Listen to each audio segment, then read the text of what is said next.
Hello, let's get into word problems and solving techniques. So here's a 4-step problem solving guide that helps me out. First, understand the problem. This is a big deal with most students. This is where you read through the problem and you figure out what's happening in the story. What questions do you need to answer and what info can be disregarded? Number 2, devise a plan. Another snag in students trying to get this. This is where you look for the details, decide what operations to use, add, subtract, multiply, divide problem, set up relationships, translate the English to math, make lists, draw and label pictures if it helps. 3, work the plan. This is where you do the math, crunch the numbers. Some problems may require several steps before you finish, but you have to work them all. Lastly, look back. This is a reflection step. This is where you check to see if you answered all the questions. Does your answer make sense? Did you work the problem correctly? So here's some extra advice.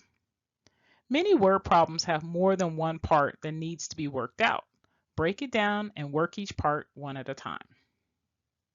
Problems with lists of the same type of thing tend to be an addition problem. Problems with mixed units tend to be multiplication or division problems.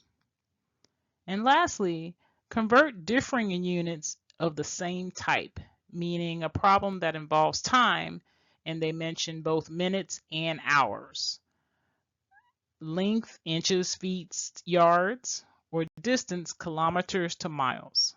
When you see things like this, if it doesn't make sense, make sure you convert the other one to match the other.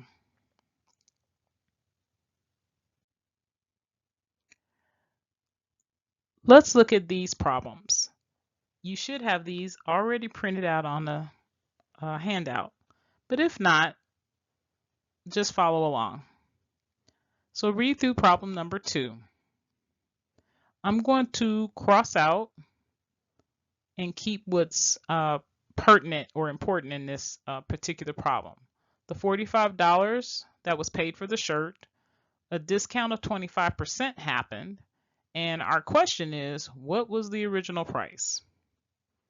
So let's set this up. Let's change the English to math.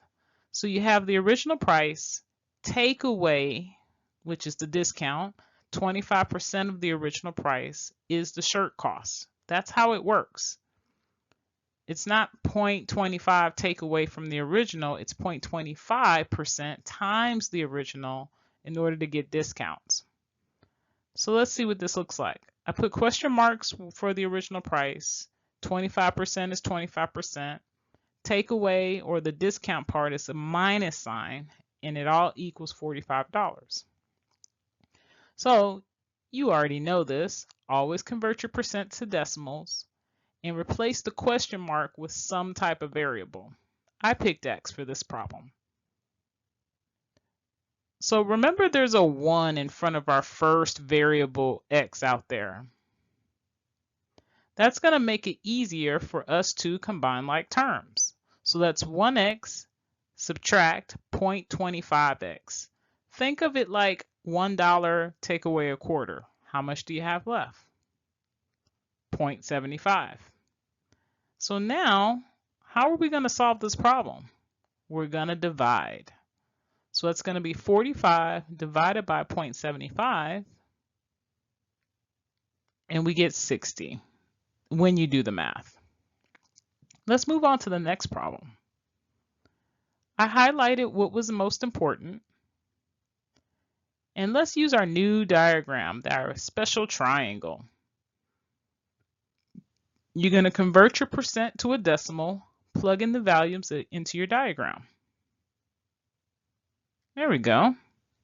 So now we can easily see that we have to divide for this problem. 36 divided by 0.37, which gives us 97.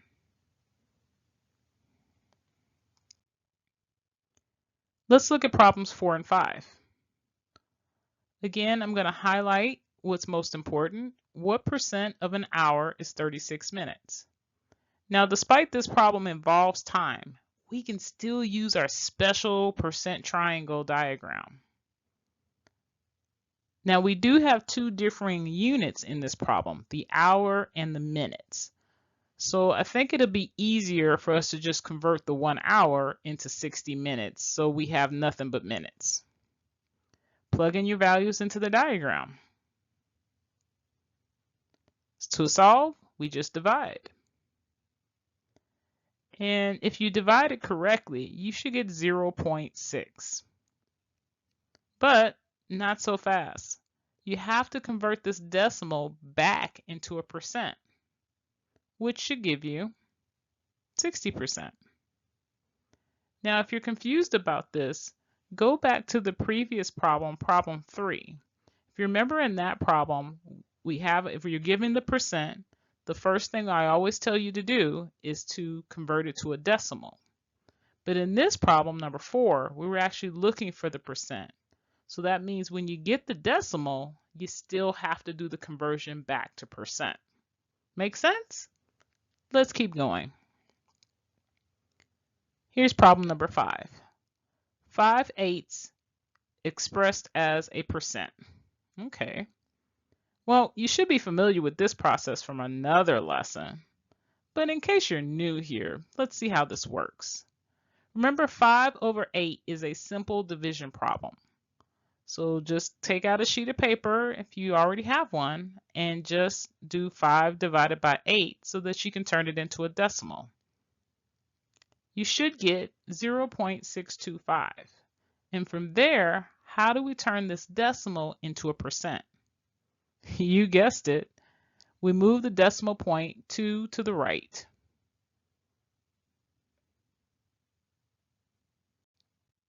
Let's look at another 2 problems. We have problem 6 involving a plane, and we need to find out how far in miles the plane went. Again, I scratched out plane simply because it doesn't matter whether it was a plane, a car, a train, or a bus. That's not important. What is important are the numbers and the main question that we have to answer. So, remember a handy dandy percent diagram, the triangle? Well, I'm going to just tweak this for this type of problem. So instead, I changed the wording. I have speed times time on the bottom and distance at the top because this is a speed time distance problem. All right, so we're going to plug into the values into the diagram. All right, so to solve this one, what do we have to do? That's right, multiply. And 600 times 4 gives us this answer. Let's move on over to the other side. So Maria's making a scale drawing in her basement. Not important where she's making the drawing, but or whatever it is. What is important though is that it's 20 feet long, is her basement, and her scale that she's working with on her drawing is 1/2 inch equals 1 foot. Question is, how many inches long for the drawing? So we have a fraction in this problem. Immediately when you see fractions, convert it to a decimal to make it easier for yourself. So let's look at the relationship here. This is inches to feet. So it says 0.5 inches to 1 foot. So then I have unknown inches to 20 feet. How do we solve this one? Correct. We're actually going to cross multiply. So my relationship here that I set up is nothing but proportions. And to solve proportions, we cross multiply. So that's 0.5 times the 20, and you get 10. Check your math if you didn't get that answer. Let's see what problems 8 and 9 have in store for us. So we have 4 children with different weights, and the question is, what is the average weight? Okay. Remember at the beginning of this lesson, I told you the advice said if there's a list of numbers, more than likely you'll have to add them. And so that's the first thing I'm going to do. So let's add up the weights of all the children. I got 330. Would you agree? So now, do you know how to find average? The average in this problem is going to be the total weight of all the children divided by the number of children will equal the average. So that's 330 divided by 4, and you should get this. Let's move to the other side. In this problem, all of the following are ways to write 20% of n, except, got to fill in that last part. So let's look at what we have. We already know every time I tell you 20% should always be changed into a what? A decimal. So looking at answer choice A, this is the percent as a decimal, which is a valid answer. What about the next one? This is the percent as a fraction. 20% is nothing but the number over 100, so this is valid. What about C? C is just a reduced fraction version of the same fraction. So then that means that all that's left is the one that's invalid. You can't just simply do 20 times the n to get 20% of a number. All right, let's move on. Last two. Which of the following is closest to square root of 10.5? Now remember, you don't have a calculator, but if you know a little something about square roots and perfect squares, you would be able to figure this out. This is what I call an eyeball problem. So let's look at our answer choices. I'm going to start from the bottom up. 8 is really equal to square root of 64, and that's pretty far from 10.5. 5 is square root of 25. It's closer, but it's still far. 4 actually equals to square root of 16. That's a little closer. We're in the ballpark. 3 equals square root of 9, which is the closest. Last problem. So we have 3 people who work, and their total amount of work must equal that of one person. I'm going to draw for this one. So there's my 3 people equal to one person. Okay. And then below, I have the fractions that were given to us. The first person works for half the time. The second person works for a third of the time. How much time does the third person work, all to equal one full-time person working? Well, since we're missing a value, you can't consistently add everything up and equal 1, so that usually turns this into a subtraction problem when you're missing something in your addition. So I'm going to rewrite this backwards to 1 minus 1/2 minus 1/3 equals our third person's amount of time. To subtract fractions, remember denominators must be the same.